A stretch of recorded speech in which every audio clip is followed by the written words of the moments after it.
Oi pessoal, espero que vocês estejam bem. Então, na aula de hoje, a gente vai falar sobre um dos 5 reinos de seres vivos existentes, tá? Que vai ser o reino plant, ou como a gente costuma falar, o reino das plantas, tá? No nosso tema de hoje, a gente vai falar também sobre a classificação das plantas, tá?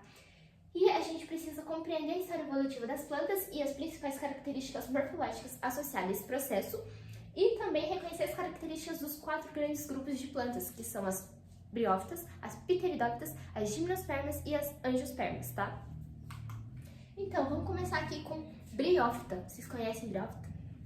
Então, as briófitas são aquelas plantas avasculares que a gente tem. Vocês lembram o que é uma planta vascular? Então, uma planta vascular é aquela planta que não possui o tecido condutor, o xilema e o floema, tá? Então, elas normalmente são plantas de pequeno porte e vivem em locais úmidos e sombreados, ou seja, elas vivem aonde há água, a presença de água, e embaixo de árvores que fazem sombreamento, tá? E elas também podem se desenvolver em rochas, no solo e também em caules de árvores. E a gente tem como representante das briófitas as hepáticas, os musgos e os antóceros, tá?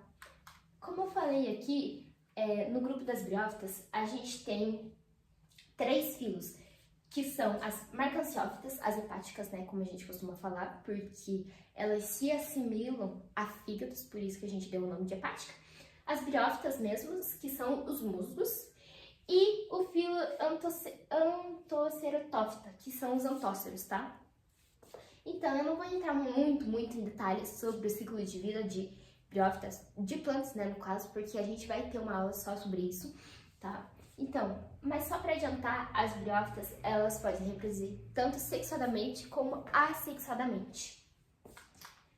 E elas são plantas haplodiplobiontes. Vocês lembram o que é isso? Vocês sabem o que é isso? Não? Então, uma planta haplodiplobionte é aquela planta que ela tem 2 fases no ciclo de vida, tá? A fase gametofítica e a fase esporofítica. Eu vou mostrar aqui um pouco para vocês sobre como é as briófitas, tá?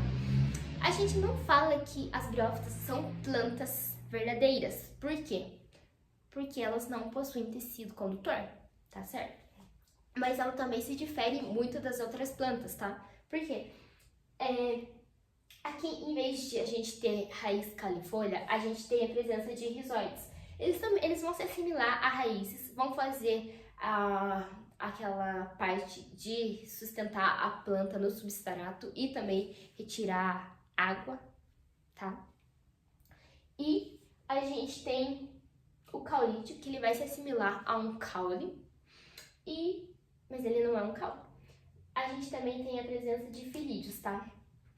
Que se assimilam a folhas, mas não são folhas. A gente também tem a presença de seta, ou como a gente fala, haste, e no final dessa seta a gente tem a presença de uma cápsula. É nessa cápsula que são gerados os espólios, tá? E agora iniciando sobre as pteridófitas, elas se diferem um pouco das briófitas, porque aqui nas pteridófitas a gente já tem a presença de tecido condutor, ou seja, a gente já tem a presença de xilema e floema graças a lignino, tá? Elas também vivem em locais úmidos e sombreados. Elas se assimilam também a um pouco às briófitas, porque elas também não possuem fruto, nem flor e nem semente, tá? E eu acho que vocês já devem ter visto briófitas na casa das suas avós ou em um parque de mata, tá? Que são as mais comuns, as samambaias, tá, pessoal? Mas, além das samambaias, a gente tem representantes como as cavalinhas, as avenas e os licopódios. Aqui, elas também são como plantas, tá? Elas não são como as briófitas, porque aqui a gente já tem a raiz, caule e folha, tá? E uma coisa interessante é que nas pteridófitas a gente tem a presença de um caule subterrâneo, que a gente chama de rizoma, tá? E quando tá a época de reprodução dessas plantas, a gente consegue ver uma estrutura presente atrás, na parte inferior das suas folhas, que são chamados de soros. Esses soros são agrupamentos de esporângios que vão liberar esporos para o ambiente, tá? Para que ocorra a reprodução das pteridófitas. Normalmente, essa planta aqui também é uma planta haplodiplobionte, ou seja, ela também tem duas fases, tá? A fase gametofítica e a fase esporofítica. Nelas também, a fase gametofítica é a fase duradoura, tá? E, como nas briófitas, a gente também necessita da água para que ocorra a reprodução desse grupo, tá? E agora vamos entrar aqui em gimnosperma. Vocês conhecem gimnosperma? Gente, aqui no Paraná, a gente tem muita presença de gimnosperma, tá? As gimnosperma, elas já são plantas vasculares, tá? Elas já possuem o tecido condutor, xilema e floema. São plantas de porte alto, né? E elas vivem em locais frios ou temperados, ou seja, aqui no Paraná é frio, então a gente tem muita presença de gimnosperma, tá? Então, a gente observa também a ocorrência de sementes sem a presença de fruto, tá? E essas plantas, elas também são organizadas como raiz, caule e folhas. Aqui no Paraná, a gente tem muita presença do pinheiro, da araucária angustifolia, tá? Que as nossas araucárias, elas são as maiores representantes de gimnosperma aqui no Paraná, tá?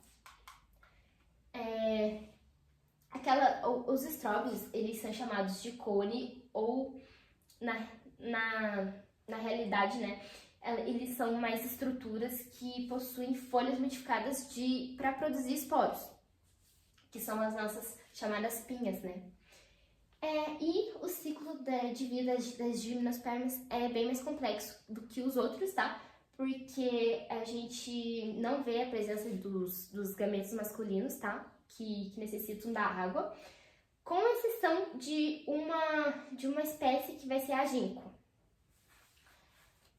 Aqui nas gimnospermas a gente observa a presença de grãos de pólen, que são responsáveis por garantir que os gametos masculinos eles cheguem até os gametos femininos, tá? Que vai ser a oosfera.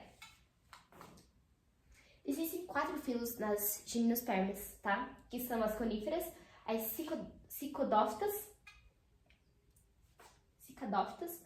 e ginkgófita e gnetófita, tá? Eu não vou entrar muito em detalhe porque são muito complexos ainda.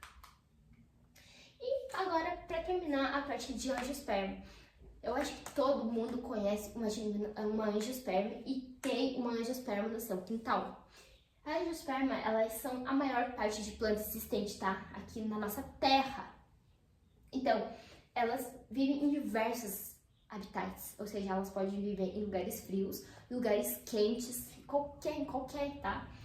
E aqui nas angiospermas a gente já tem a presença de flores e frutos, tá? Que, diferente das outras, a gente não tem flores e frutos. A gente, já na angiospermas, a gente já consegue ver a presença de flores e frutos. Vamos citar aqui, vocês podem citar alguma angiosperma para mim?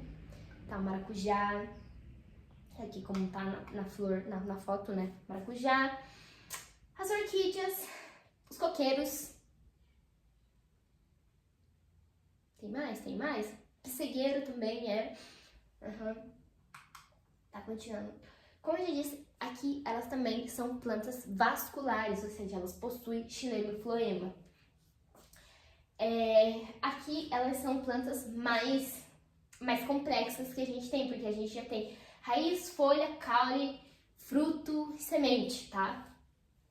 A gente pode dizer que existem diversos tipos de raízes, como raízes pivotantes, fissuradas, tuberosas, tubulares, pneumotoforos, e sugadoras. Mas eu não vou entrar muito em detalhe, porque a gente também vai ter uma aula só sobre tipos de raízes, tá?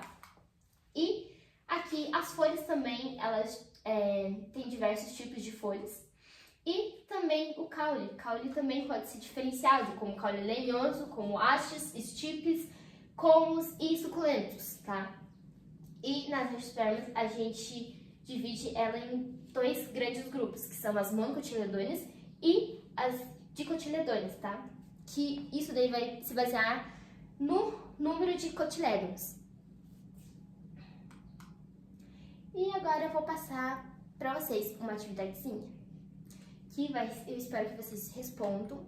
Caso vocês não tenham entendido, me perguntem, tá? A primeira vai ser: como ocorre o transporte de água e sais minerais nas plantas vasculares e nas plantas avasculares? E 2, explique como a formação de semente é uma das características de algumas plantas que contribuem para a vida em ambiente terrestre. Quais grupos apresentam essa estrutura? Tá? Respondam no caderno e me enviem. E a segunda atividade é um cladograma. Eu quero que vocês coloquem as características nesses risquinhos coloridos, tá? As características de cada grupo de plantas que eu acabei de falar. E é dever de casa, eu espero que vocês tragam semana que vem, tá? Na próxima aula, pra gente corrigir. E, então, eu acho que esse é o fim da nossa aula. Espero que vocês tenham entendido e obrigada pela atenção de vocês, tá? Tchau, tchau!